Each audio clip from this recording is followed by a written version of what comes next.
Isaac Newton, known for many different inventions, such as the three laws of motion, calculus, the reflecting telescope, Newton's cooling law, cat doors, but the greatest and most important of them all, gravity.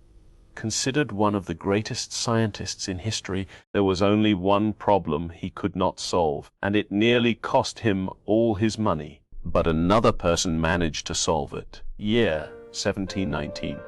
Newton had a fancy job as warden of the Royal Mint, earning a big salary. £1,000 a year.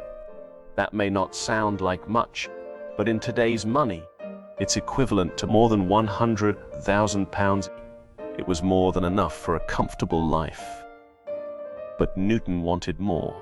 He wanted his money to grow bigger. Newton, trying to find a way to earn more, decided to invest part of his savings in a company he had heard about, the South Sea Company. This company traded items like silk and gold, but its most important and controversial business was its monopoly on the slave trade with South America. What happened next to Newton was unexpected for someone investing for the first time. Can you guess? That's right. He made money. Newton's savings grew quickly, earning him £7,000. Knowing the company could face risks, he made a smart decision. He sold his shares before any potential problems arose. Newton was happy with the money he made.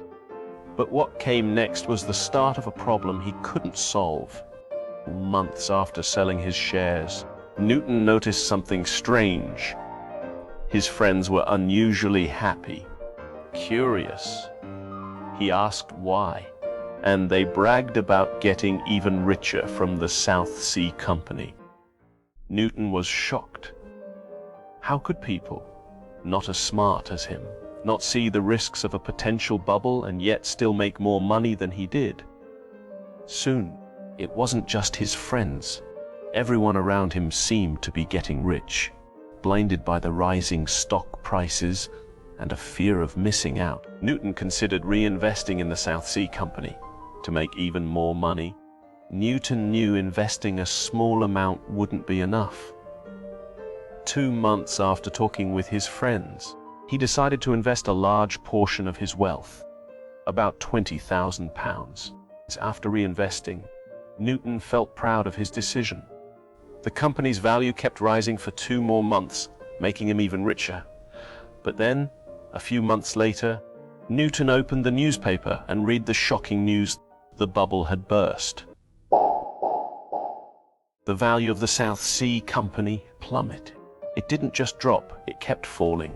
Newton, desperate not to lose everything, held onto his shares, hoping the price would recover. But after 6 months, he had no choice but to sell. Newton lost £20,000, worth about $4.3 million today. What hurt Newton most wasn't the money. It was his pride. He couldn't believe that he, one of the smartest men in history, had been outsmarted. Adding to his frustration, Newton heard a rumor someone else had invested in the same company earlier and made huge gains. That person was Georg Friedrich Handel, the famous musician, had also invested in the South Sea Company. But unlike Newton, Handel was cautious. He sold his shares early, made a big profit, and reinvested his gains in safer assets like bonds and real estate. These investments gave Handel a steady income, allowing him to focus on composing his incredible music. But how did Handel succeed when even Newton failed? How did he manage to buy the company's shares before Newton and sell them before Newton's first purchase? It's simple. Handel stayed informed about the company's risks. More importantly, while Newton got caught up in the excitement and followed his friends, Handel stayed prudent. He sold when he had made enough profit and didn't reinvest in the bubble. Newton reflected on what had happened.